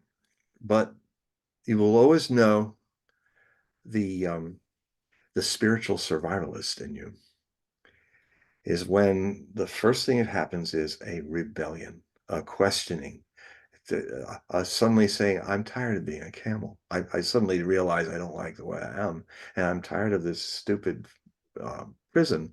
And I'm starting to understand something, that there's never been a lock in the door. I always thought I was locked. Now that I see this prison more clearly, I've always thought that I was locked in here by fate, by destiny, whatever, all these things I can't control. But now that I'm starting to see things a little more clear about what mess I'm in, there's the keyhole has no lock in it, and the door's open. It's always been open. I'm the one keeping myself in here. And then you find, well, why? Why am I keeping myself in here? Because I know what this prison is. Maybe it's worse. Maybe it'll be more terrible out there. But you reach a point is you realize that whatever it is, where I am now, I am rebelling against it. I do not want to be in this prison as its prisoner of identity. So you take a jump out the door. And that is the beginning of the walk towards the lion. The camel becomes the lion, the roaring lion. No, I'm not going to do that. No, you've told me this. Why should you tell me what Jesus meant and what he was saying about us, when, for one thing for sure, Mr. Guy with the pointy hat and the slippers and the funny dress, you have never known Jesus any more than I have. It's 2,000 years ago, and yet you talk as if you know you. In fact, the worst thing is the people of authority who almost know what they're talking about. They're the ones that are very good at programming people to be camels. But the lion starts to recognize the camels in his life, and he rebels against them. Rebellion is considered evil in a world of egos, but rebellion is the catalyst for Buddha, for Jesus, for Moses, for all the great teachers. They were all rebels. They all questioned. If Jesus had not questioned the Sanhedrin, what would have made him walk into the wilderness for 40 days and nights and be tempted? Frankly, my favorite version of Jesus being tempted by the devil was Donald Pleasance playing the devil in that Jesus Christ series in the 70s. You know, he was a great actor. He was this little kind of mousy looking guy. In The Great Escape, he was the fellow who got blinded and he couldn't see anymore they were escaping, and his friend was going to walk him through it, and their plane crashed and he couldn't see that the Germans were lining up to shoot him. He couldn't see them, so he turned around. It's very tragic, but he's such a great actor. But anyway, should give you a little break. A little straying from the narrative for a moment, but um, so then you you start to recognize how, and there'll be a lot of anger at first, but there's meditations also that help you. There's nothing wrong with being murderously angry. The problem is if you kill somebody, that's not going to help you or the other. But one of the meditations that Osho used to teach was the anger meditation. And I used to do it. And it was because I'm an anger type. Um, you know, the anger types end up being compassionate, but anger, if you go into your anger, you will come out of it more compassionate and understanding about things because you know yourself. Know thyself. You know how you tick, how you've been made to tick oddly, and so you take a pillow, you put it before your knees, as you're sitting there in a room alone, and for 20 minutes you do this. You put the pillow, and if you're somebody you want to put their name on it or something that you want to direct your anger towards, you put the pillow there, and then you grab another pillow and you start beating it. Boom, boom, boom. Now, Osho used to say, first you'll feel really silly because you're not feeling angry. You're not, but he said, just keep going, just act. He said, don't worry, it'll come. Just be in the moment and keep beating, beating, beating. And you feel like I feel so stupid going, I'm not really feeling anything. And then suddenly, unguarded moment, your belly will get full of fire. And then you'll be going, ah! The pillow. And you will be taking all that anger into the pillow that you would have to kill people because it's there. The art of it is you've got to find a way to be okay with it and not harm yourself or others. But so that's what's so wrong with this whole saintly thing where people, well, don't be temper, don't be angry, be civil. And so all these walking, talking volcanoes we become because you can't let it all go. But there's ways to do it because you should not dump this energy on each other. I mean, the fact that everybody's all walking around repressing it is not repressing it in the psychosphere, and it's creating the mind plague. That is, which I'm going to write about in an essay in my book, The Book of Things to Come, which I'm starting this year. It's I'm calling the essay the zombie prophecies because basically we are. I'm going to make the argument in my essay is that why we're fascinated and also repelled by zombies is that we are zombies. We came in as Buddhas. We are trained to forget all that and suppress that, and we become zombies. And to be kind of out of touch with oneself, kind of in a stupor, in the drunken stupor of ego, um, we can then we're taught to avoid those things. We're actually taught to suppress these things, because if you flip out, they'll take you away in a straitjacket. But what if you had a society or you're in your own private space, you're not out in the street doing this, where you can do things, where you can open your channels. Now, some people, they just keep doing it and doing it, and that's also a trap. It's like, oh, I'm working on my stuff. Well, no, the truth is you have no stuff. If you go deeper, you realize there is no stuff, but that's just a hypothesis now. Don't believe it or disbelieve it, because belief is a qualified ignorance. Some guy, some stranger who is an authority figure, who's looks like he almost knows what he's talking about. And he's asking you to surrender, believe in this, put your faith. It's a test, and you do, and then you get in a community system where everybody, if anyone questions the belief, you're kind of moving out of the community and not supported psychically first and then literally sometimes. And you have become that black sheep. The word for the black sheep in its roots is heretic. That's where we get the word. But I'll contend to you this: every great teacher, man or woman, who has been a great Buddha or Christ, begins as that lion, that sheep, if not a lion, a sheep that goes on its own, whatever comes. Because you will never see an army of Buddhas coming to save you. You will never see an army of Christs coming down to the Jordan River to be bathed and baptized. You'll see one dirty, weather-worn fellow coming out of the wilderness. You will see only, you may chance upon one Buddha under a Bodhi tree. This is not a collective phenomenon.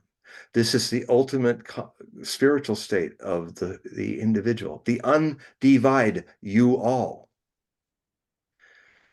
The undivided. The society is constantly trying to make you schizophrenic, but only in a way that you will be a cog, a camel in the train of camels.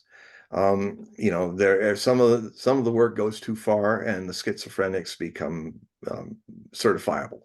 But everyone is turned into a schizophrenic in this world, and some of us get tired of it. Some of us see it. Maybe some of us have been trying to break out of this for lives. And so, this struggle is there. And then what then happens is when the channels are open, when the anger can be expressed and it can be then transmuted on its own accord, then the possibility is you can come full circle. You come full circle to the way you began. You become again the child, from the camel to the lion to the child.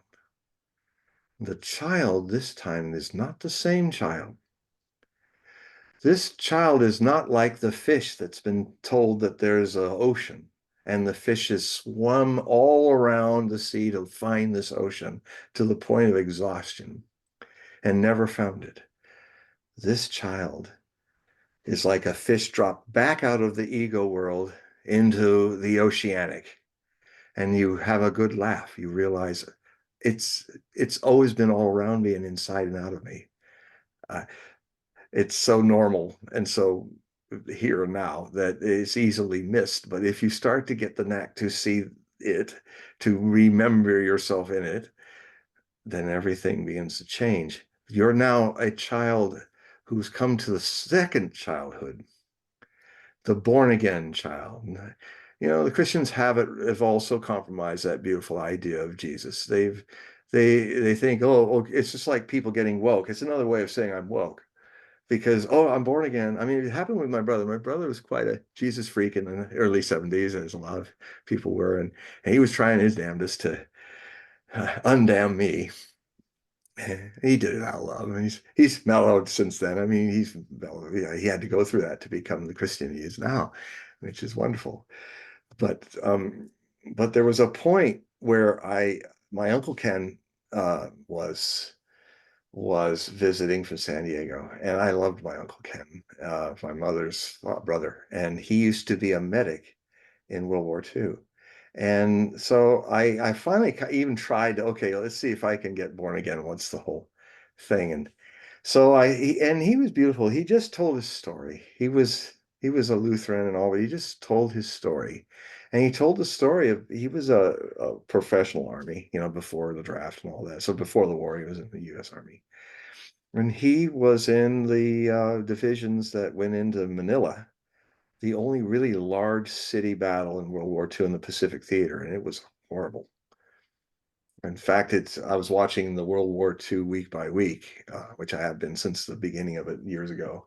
And it's a really good show. It times you through the whole war every week, and if you follow it for the 6 years, you really get a feeling for the tempo and how things happened and how things ended. And I think it was last week, it was the end of the Battle of Manila, where 16,000 Japanese Marines made a fight in downtown, and his army guys went in there, and he was mostly tending to the Filipino civilians.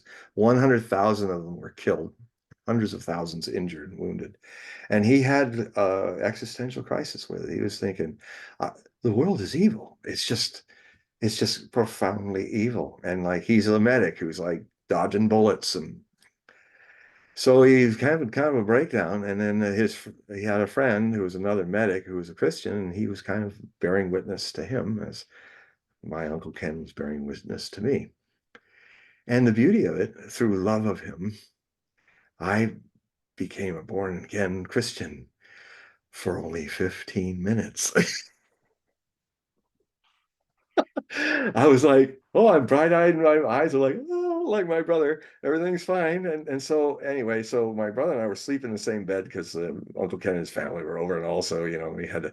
So I'm nestling up to my brother's back, and I said, Jim, what is it? I'm born again. I and he went, oh, great. So here's the guy who's been like, "Rrr, rrr," and he's like, and it was such a Jesus buzzkill. I was like, wait a minute. And then I lost it. I think my brother accidentally did the best thing he could ever have done for me, And I then started realizing something over the years that now I can bring voice to, hint to, although it's bigger than anything can be said. You can't be born again and be born once upon a time. I mean, you can't be awake when you're woke. You can't be a Christian woke again because it's past, it's dead. It's the divine only dwells outside of time in this moment. This is where it is. It's this little itty bitty moment where the whole thing is. Nowhere else, not in the future, not in the past. And when it starts to center in you, it changes all those subtle ways in which you live in time. And it changes ways in which you perceive others and yourself and how you create. You begin to see what immense mystery is consciousness and love. And you see that really all the things that frighten you and your body, your mind, you'll still have anxieties and stuff, but it's happening to somebody else. I mean, maybe there'll come a time when Osho, like, he seems so luminous with it. I'm just in the beginning of it, but I mean, it's like the thing. If you say if you say I'm not afraid of death, I did this to somebody just recently. What happened was interesting in this new state that I'm coming into is that I am afraid of death is true. The I is always afraid of death, but there's something watching in me who's saying I'm not afraid of death that is afraid, but it's not the thing I was born with. It's not the thing I brought into this world. It's not the thing that death will take away either. Although, as I say that, even now I can watch my mind going, oh, but how do you know? How do you know? But the mind becomes someone else's mind. It's yours, but your possession is also something that you didn't come in the world with. So it's a very interesting process. And I try to, as much as being a medium, to help people in readings. And it's always a thread underneath all of my talks about the world. You'll see it in the articles. My forays into current events and the future are really an attempt to bring people to the present, because that's the only place where the solutions are. That's the only place where your enlightenment is purely creative. By doing nothing at all, it happens. So, that's the thing that I bring into readings and into my writings. So if you're interested in having a reading or writing, just check out the beautiful way that Paul has laid out my links. I'm starting to get more people from this community that Paul has created online that are starting to show up. So I'm starting to meet a lot of you, and we're having wonderful interactions. Um, so So that just so I can plug for the ones that are watching, make sure that you click the link. It's in the description of this video and all the videos that I've done with John, and that'll take you right to his website. And by doing that, you'll be able to sign up for his periodical and do the readings. yeah, they're all different choices. You can have free choices on how to do it. You can just do it at one time, just to see wet your feet in the one stream of articles that I've produced in that week or something. And then if you like more, you can join, or you can be an automatic. You go through my page, my own page, website. It takes you to the page where you can sign up, and you can be an automatic, which means maybe $5, $10 a month. And then it's just on and on until you want to stop. Whenever you want to stop, you can just go in and unsubscribe. And then the other is where you just do the donation, one drop in for 12 months. And it's about $60.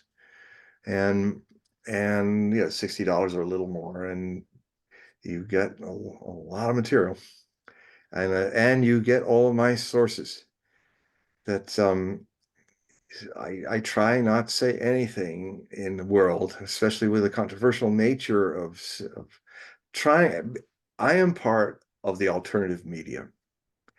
A lot of us used to be in the mainstream media, but that media, as far as a fourth estate, is dead. But we are alive. And many of the people that you might have wondered, where did they go? You'll find them there. Like Chris Hedges, like, people that I wondered what happened. Did they die? Where are they? They're there. And we're all trying to finance it on our own. Because when the man's not pouring money on it, the man can't censor us and hide our sources, because our job, as I see it, and you'll see the people, it'll be an opening to all kinds of very interesting people like Alexander Mercouris and Alex Cristofaro of the Duran, or Scott Ritter, or Chris Hedges, and John Mearsheimer, and other people. And I have all sides, because you can't look at politics and the world without having sources on all sides. I mean, you'll meet one of my favorite people, and most of these people, they don't know me, but I'm sending people to them. But you'll meet Patrick Lancaster, I've been watching him for 8 years report in Donbass, the Civil War. He's an American who went there when the referendums were starting. He fell in love with a Russian girl, and they have two children. They live in Donetsk, and the city there, and which has been shelled by the Ukrainian army for 8 years. Cluster bombs, cutting people down in the square. And I've seen it. It's an interesting thing that meditation can do. You can be in that too and not come away from it carrying it. But this guy, he's amazing. He's very ebullient, and he's this little guy, and he used to be a sailor. And whenever he looks like a frightened bunny rabbit when his eyes get really big, but he goes right in there, right into the wolves. And it's quite something. And you'll also see places in my work, my sources, where you'll get to see how the Russians really are, not how you're told on the evening news or whenever you get your news. I'm dating myself. Um, you won't have Walter Cronkite telling you things anymore. Anyway, so you will, I mean, some of my sources are vloggers, and like one of the best vloggers to kind of get an idea or a feel for Russians and people living in Russia. There's two of them. Probably some of you already know it, like Luna the Pantera. It's where there's Vova and Vikya, and they have this black panther and this dog named Venya, and they live in Siberia. And I have to watch them every day. They're just wonderful. And she's like the reincarnation of Chekhov, in this big-eyed Russian little gal who she does running accounts.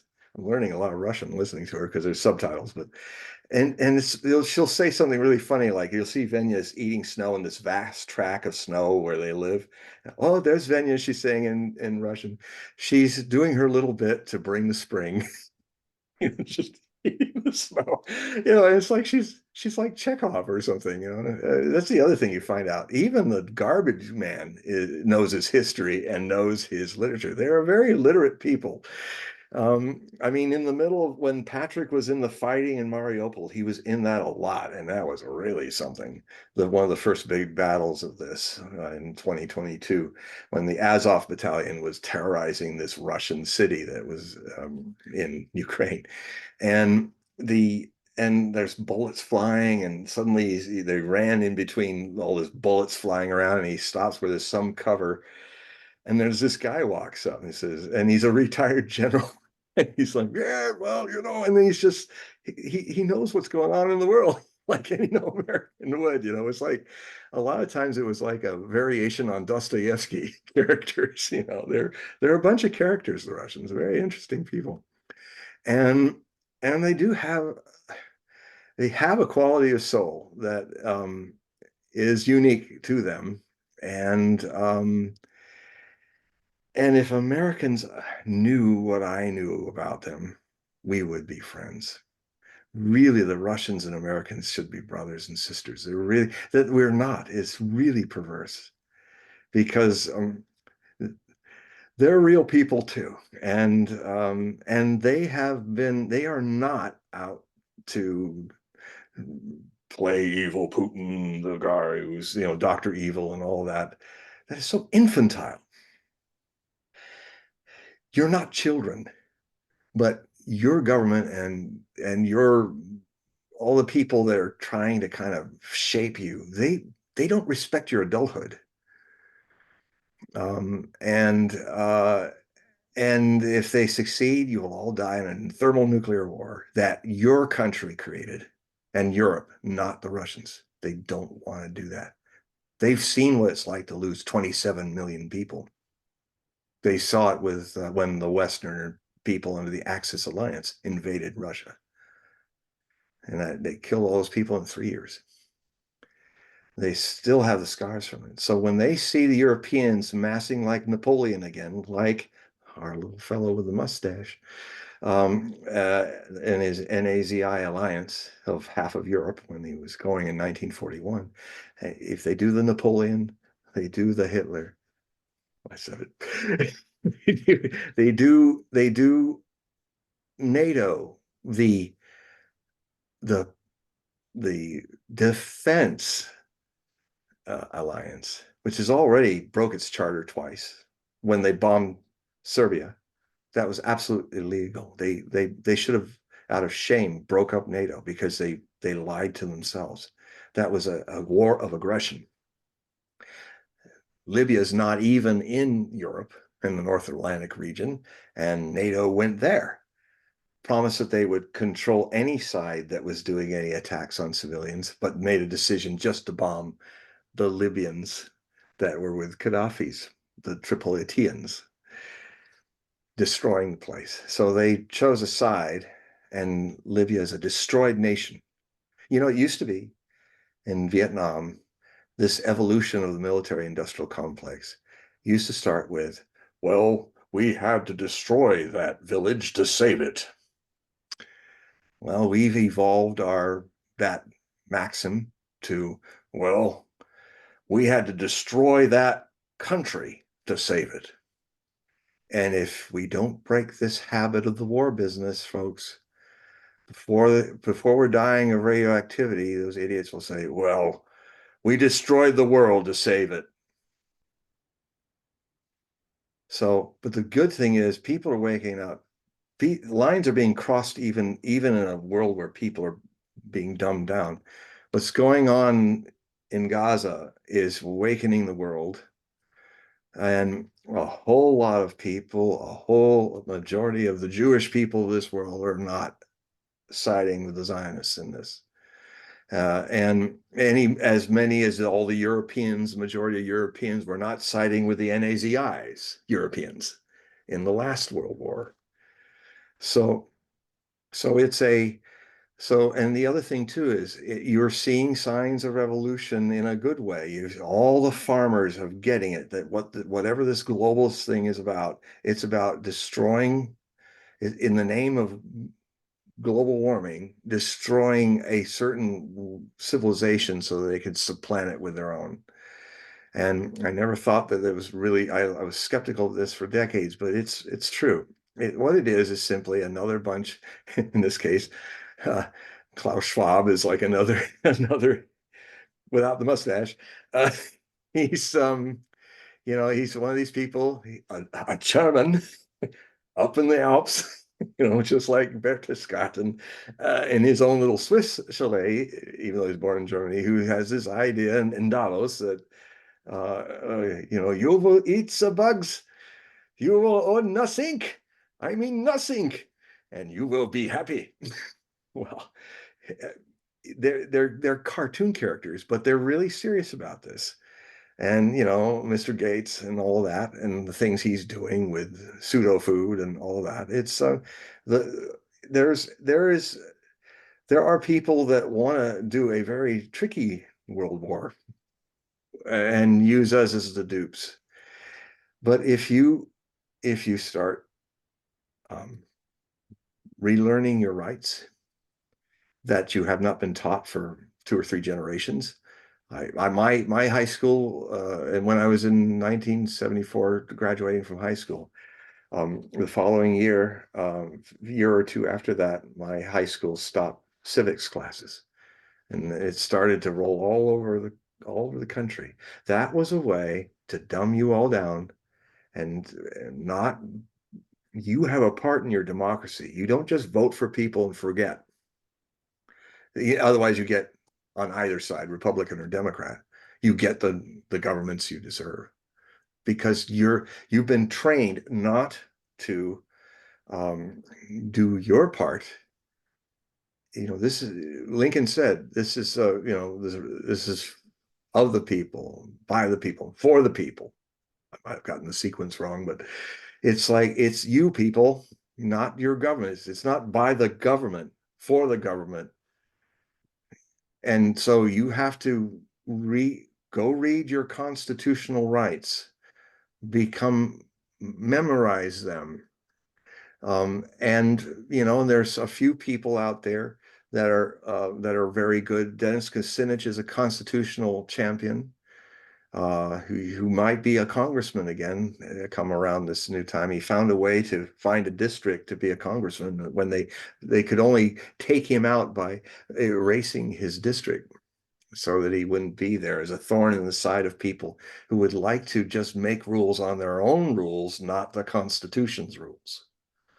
And they got a good test when the Voldemort sickness happened, shutting everybody down. They saw how docile and camel-like we all are. Become a lion. You can do it. You see, it's not just in your own spiritual life, but in the life outside. You can also be a lion. And it may save your democracy. It may save your future. Because if we let these people continue by being dumb and docile, they will destroy the world. And on that happy note, Well, on that happy note, for the ones that are watching, please click the link and go to John's website and get the yes, periodicals so you know how the yeah, world's going to end. or how the world will not end if you become the people that, I mean, you look at Dennis Kucinich, you look at currently the Senator Rand Paul. Just watch how he's fighting for your rights beyond him being a Kentucky Republican. He's upsetting all the Republicans too. It's and you share a lot in common with the people you might deem as blue or red. I also talk a lot about that. I mean, we didn't get it into this show. It looked like we might have gone in that direction, but I think in another direction, I'm going to talk at length about the ways in which things can be reconstructed I mean, just some ideas. I mean, I wrote a whole book about it. It was called Beyond Alt Left, Alt Right, a Community of Americans. I mean, the book has a red American flag draped and a blue American flag and a white field with a red border, a maroon border. But it's basically I hit both sides and then come to this idea. And it was in 2018 when I wrote it. When I opened it by talking about how in 1998, the first time I had my landline wiretapped in my life was after I'd been on BBC radio. And Oh, wait, your landline was tapped? yeah, yeah, it was I didn't tapped. know that. It Wow. started clicking, and Wow. for about 6 to 9 months it was clicking because, and it happened after I on BBC Radio. I said that it was the 1998 midterm elections had happened, and I said if this polarization of Democrats and Republicans in the Congress deepens, I foresee us at the threshold of a civil war around 2020. And so I said then, well, it's 3 years from now, and now it's time for me to take that prediction and look at a way to avoid that.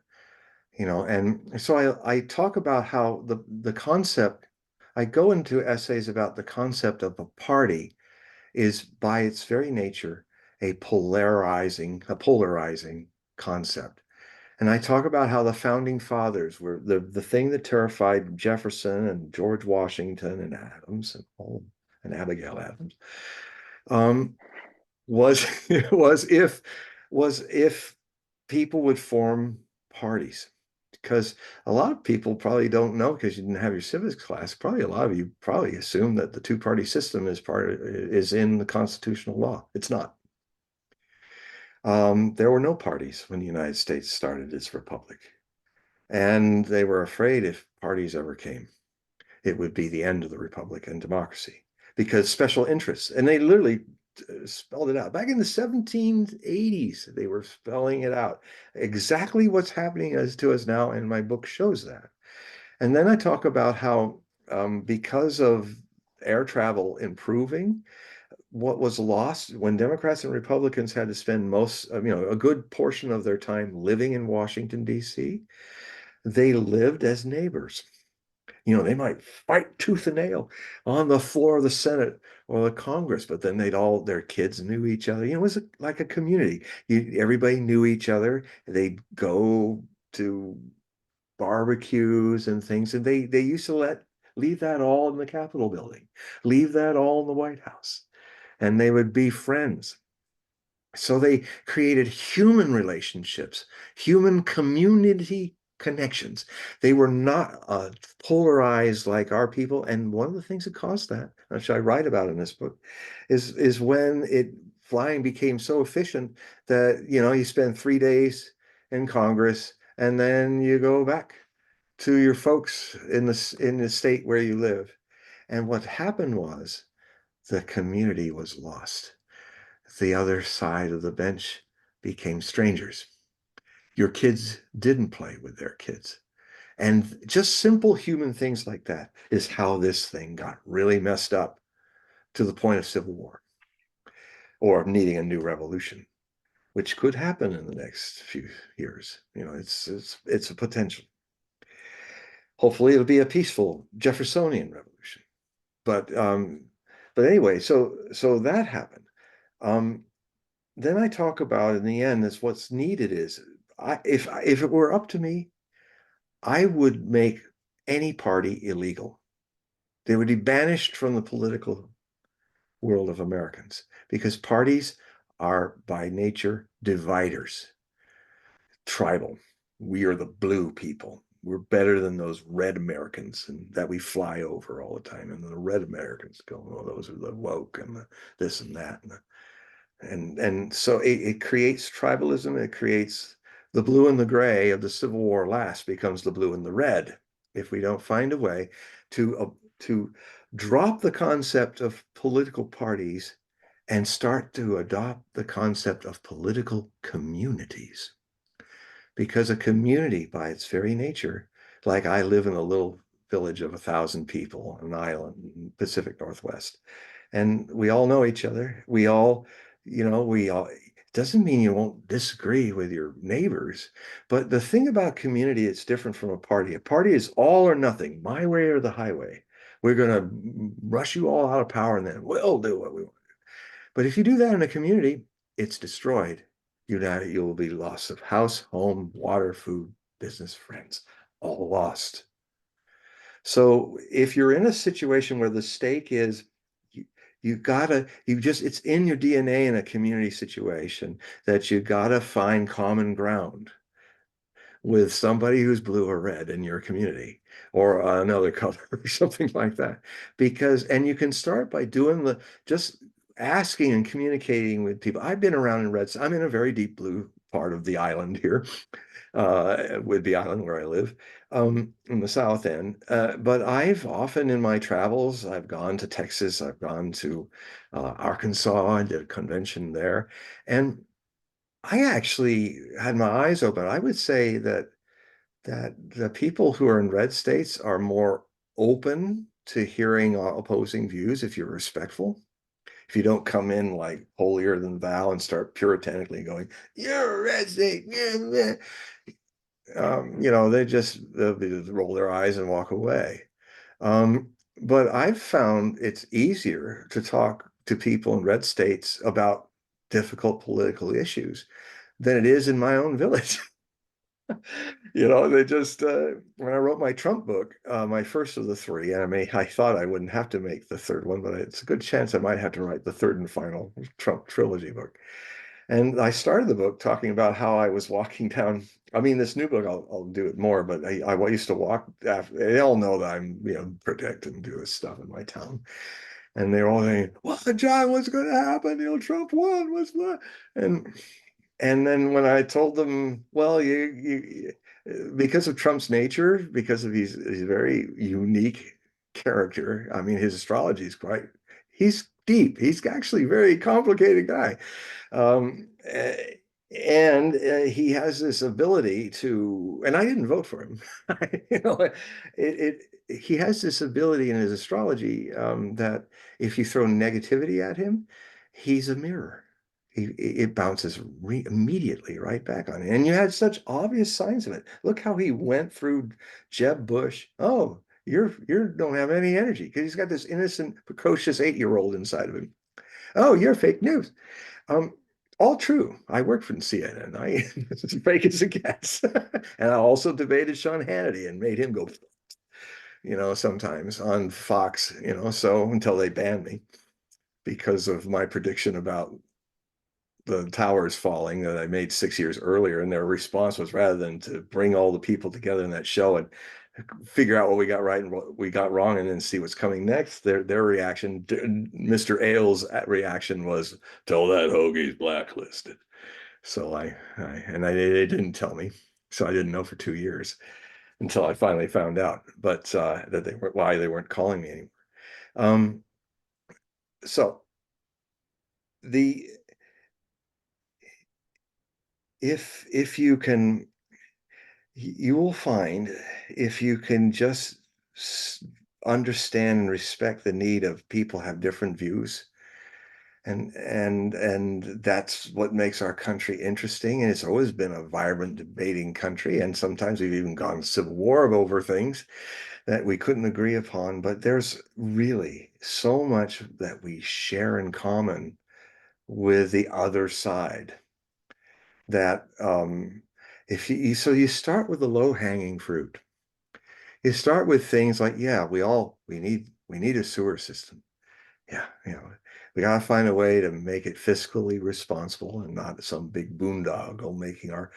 Don't throw money at it like some one side likes to do, and don't be so cheap that it can't. We gotta find a way to get the sewer system done.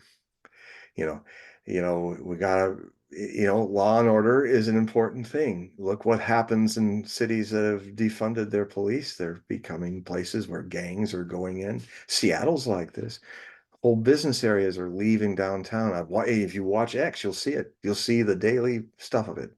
You'll see all these people coming in like an army, and they ransack it like the Goths and run off with whatever things they can grab, and no one stops them. That's a recipe for the breakdown of your American civilization. And so, I talk to policemen. I'm not afraid of them. I used to be in security, so I understand both sides. So, common ground. You find as much common ground with your neighbors as you can, and when you can't, you still remain loving and respectful.